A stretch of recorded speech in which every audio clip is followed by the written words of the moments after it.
Lito Nebbia nació en Rosario.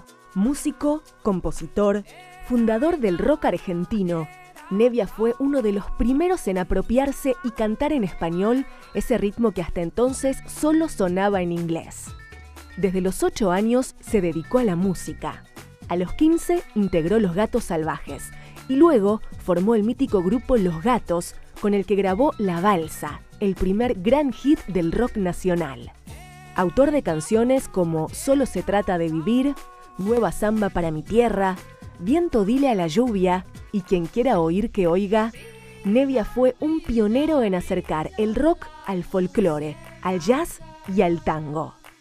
Grabó más de 100 trabajos propios, compuso música para películas, produjo a artistas como Andrés Calamaro, Adriana Varela, Cuchi Leguizamón y Roberto Goyeneche, y desde su sello discográfico Melopea editó más de 500 discos. Entre las numerosas distinciones, Nebbia recibió el Premio Fondo Nacional de las Artes y los premios Conex de Platino y Sadaic como Mejor Compositor de Rock. Señoras y señores, con nosotros, Lito Nebbia. Gracias. ¿Cómo estás? Muy bien. Medio resfriado, ¿no? Sí, muy equipado, sí. Es duro eso para cantar, Sí, ¿no? pero por suerte no me agarra esto de fiebre, estar en cama. Siempre estoy de pie, por suerte. Y tampoco me agarra que me quede afónico, pero estoy congestionado. Congestionado. Pero bien. Estaba mirando, esto bueno, ustedes saben la ficción, la magia de la TV. En realidad esto me lo dio él antes de que hiciéramos esta parodia de que él entra y lo recibimos, pero que es una parodia muy, muy merecida y emotiva. Estaba mirando el viaje de tu música, ¿no? Los Gatos Salvajes, 1965. Sí. Primera. Ese fue el primer disco oficial, ¿viste? Digo oficial cuando ya salió un disco, porque yo tengo un disco antes que encontré por ahí, cuando tenía 8 años, que mi vieja me hizo hacer en una casa en Rosario, ¿viste esas casas que te graban a un familiar? Un disco, sí. Existía eso que te grababan un disco. Claro, ¿no? y entonces mi vieja me hizo ir una mañana con otro violero amigo de ellos, y me canté 3 canciones ahí en 20 minutos y lo guardamos. Y después cuando pasó el tiempo lo volví a encontrar en la casa de mi madre, y lo limpié digitalmente, y en algunos discos míos lo pongo, algunos de los temas de adorno, lo pongo como un rarity, porque viste que mucha gente me pregunta por qué en las canciones después tarareo y hago lo que hago. Y ahí hago eso a los 8 años. ¿Solo eso? O sea que se ve que hace mucho que hace. 8 años. Sí. Y con Los Gatos Salvajes que tenías 15 años. 15 años tenía, sí, ese fue el primer disco que grabamos así en estudio, disco, ¿no? Es un disco que ahora está muy valorado como coleccionismo, como cosa de culto. Y lo han editado en Estados Unidos, lo han editado en Inglaterra, y lo compra gente que colecciona, porque está considerado como el primer disco de rock de autor en español. Y luego vienen Los Gatos. ¿Qué pasa entre uno y otro? Porque hay un cambio todavía del primero. Pasa que del primer grupo de Los Gatos Salvajes, el lugar donde tocábamos, que nos daban bailes, los shows que se hacían en esa época, allí trabajábamos mucho también con los Shakers, con los hermanos Fattoruso. Era una organización muy grande que se llamaba Escala Musical, que sacaba siempre grupos nuevos, era muy piola. Pero tuvieron problemas económicos y fueron una quiebra y se terminó todo. Cuando se terminó todo, pasó lo que pasa muchas veces, que los grupos se disuelven. Entonces, de los 5 que éramos en el grupo, los otros 3 compañeros decidieron volverse a Rosario, y Ciro y yo nos quedamos a la aventura en Buenos Aires porque éramos los más cabeza dura con que queríamos seguir haciendo lo que hacíamos, un grupo de esas características. Y estuvimos como un año viviendo como podíamos, tocando como músicos de acompañamiento. Yo tocaba el bajo, él tocaba el piano. Hacíamos lo que podíamos para vivir mientras seguíamos con el proyecto de armar el nuevo grupo que finalmente fue Los Gatos. Cuando, estarás, no sé si harto, pero ¿cuántas veces habrás contado esta historia, no? La historia, cuando hablamos de tu historia, hablamos de la historia del nacimiento del rock en Argentina. Sí. Es fuerte esto, ¿no? Estamos hablando de de alguien, sos considerado el fundador prácticamente de la movida del rock. Sí, bueno, yo trato de tomar con calma eso porque si te frenás por los comentarios, que algunos son halagadores a veces y otras veces no, así es esta carrera, no haces lo que empezaste con tanta pasión en el punto de partida. Entonces, me lo tomo con calma, sí, por una cuestión de destino, de historia, de lo que es. Fuimos con el grupo digamos, el primer grupo con esas características, de temas propios, en castellano, aquello y lo otro. Pero bueno, viste, yo soy una persona con un carácter de que siempre está pensando en el próximo disco, en lo que va a hacer, en esto, así que siempre yo estoy mandándole para adelante, y claro que me halaga cuando hay reconocimientos y cosas, especialmente además cuando aparecen reconocimientos de compañeros, de músicos, de tipos, ¿no? Está buenísimo eso. Pero creo que todo eso te da fuerza para seguir adelante. Por ejemplo, imagínate, el año que viene, y me lo recuerdo bien ahora porque me han hecho una nota muy grande antes de ayer, y para una revista, y entonces me hablan de que el año que viene de ese disco que hablas de Los Gatos Salvajes, claro, se cumple 50 años, medio siglo. Y es 50 años de rock argentino. Claro, claro. Pero digo, me parece bárbaro y ellos van a hacer un número especial y yo los voy a ayudar con todo lo que sea archivismo histórico, que tengo cosas que ha guardado mi madre, que ahora guarda mi hija, tenemos fotos, tenemos de todo, ¿viste? Entonces los voy a ayudar con eso. Pero yo estoy armando 5 discos nuevos míos que salen entre ahora y el año que viene.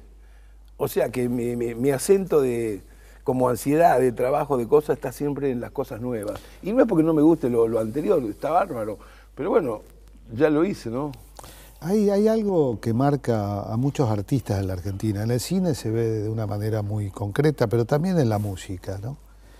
Vos, además de creador, esta idea que uno tiene del creador, esta cosa de ser un productor, un laburante, un emprendedor y un militante.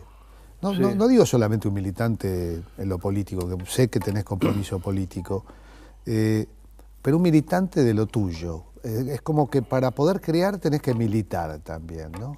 Sí. Y te tocó, bueno, parafraseando la letra, ayer nomás te tocó la conmemoración de los 40 años. Sí. Y yo asumo como secretario de Cultura entonces, y me encuentro a mitad de camino una obra increíble, monumental, que es la recopilación de rock que vos hiciste. Sí, eso fue un trabajo que a mí me entusiasmaba hacer, que era para mostrar las posibilidades que tiene todo ese repertorio, especialmente el repertorio de la primera década, de canciones no solamente mías, de Spinetta, de Charly García, de Manal, de pila, de Morris. Entonces fui armando una historia que son 200 grabaciones nuevas hechas, no son covers de las originales. Lo que hice fue que esas 200 canciones las canten otros artistas, se conviden entre ellos. Entonces ocurrieron cosas bárbaras en lo que es la caja con los 9 discos y un libro que trae, porque de pronto yo aparezco cantando una vieja canción de Almendra y Spinetta canta El Rey Lloró, por ejemplo, de Los Gatos, y canto una de Morris y su hijo canta otra. Es fantástico, ¿me entendés? es una obra. Me gustó eso porque le dio un matiz. No termina nunca uno de escucharlo, de vivirlo. Claro, tiene muchos huequitos y secretos, y acompañamos junto con esa caja y el libro donde hay biografía de cada uno de los que intervienen, que son 302 músicos, tocan. Lo acompañamos también con un DVD que hizo mi hija de cocina de grabación, y una revista más grande de lujo que tiene fotos así ampliadas, y también un mapa genealógico del rock argentino que hizo mi mujer Alex con Mario Antonelli, otro amigo, que es un mapa pensado para que lo puedas tener como puesto en la pared, y está todo el origen de dónde empezó cada quien, de dónde vino, dónde tocaba antes del grupo. A esa me la perdí. Sí, esa parte... eso viene dentro de la revista, ya te lo voy a alcanzar. Bueno, lo sacamos con la idea de que eso quede registrado. Es una cosa que de futuro se puede usar en qué sé yo, en escuelas, en universidades, en lugares, porque tiene realmente un gran historial, ¿viste? Ya sé que hay mucha gente que hoy en día, para saber qué pasó ayer y lo que sea, recurre a internet, que está bien, hay muchos datos, hay cosas, hay que buscar, pero bueno, el sabor que tiene esto es que prácticamente lo hemos hecho los tipos que lo hicimos, ¿no? Y eso es lo que tiene de bueno el historial este. Vamos un poquito más adelante. ¿Cómo era tu familia? ¿Cómo fue tu niñez? ¿Qué motivaciones determinaron tu acercamiento a la música?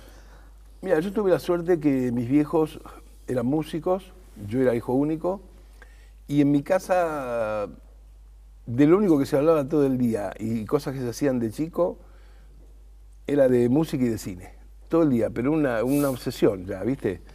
Digo lo del cine porque jamás se me ocurriría hacer una película, porque pienso que es una tarea como la música que hacen falta 2 vidas para poder dedicarse apasionadamente, y yo lo hago con la música.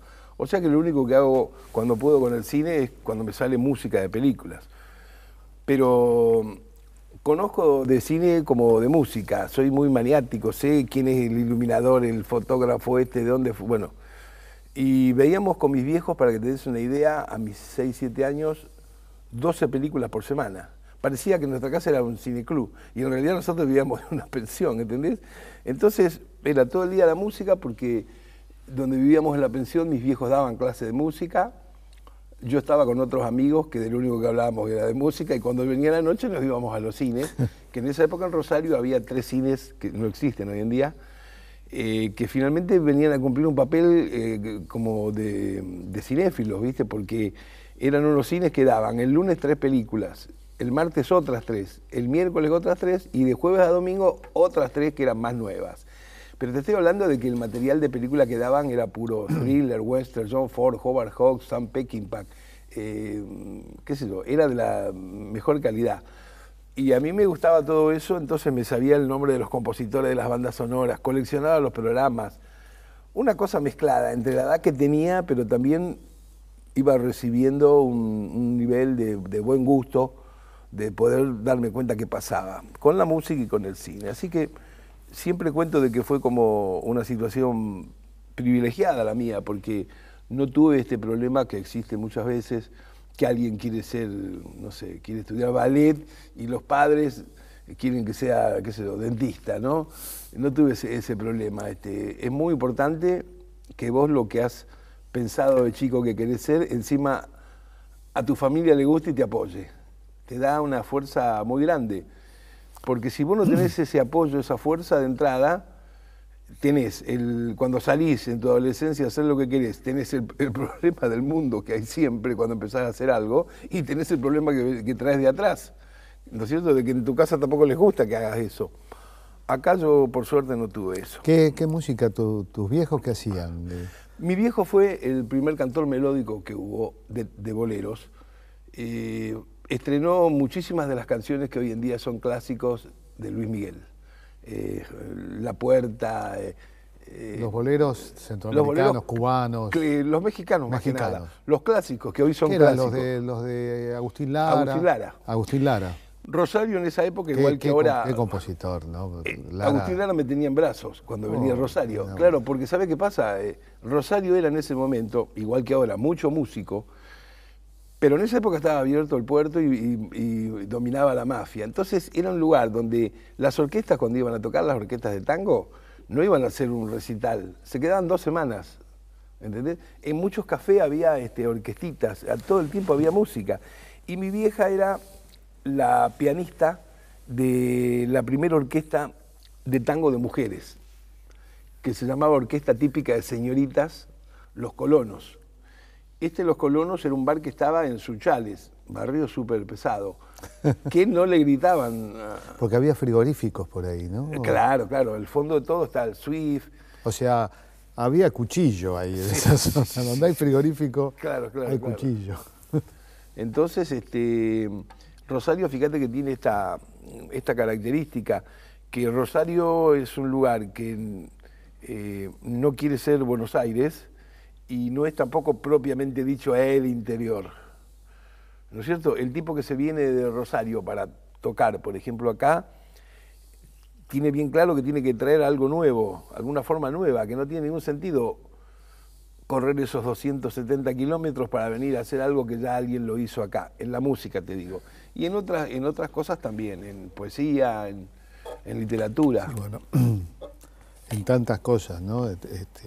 Fontana Rosa, Olmedo, etcétera, etcétera. Bueno, Vamos a un corte y seguimos viajando, Dale. que se fortalece el corazón con Lito Nevia.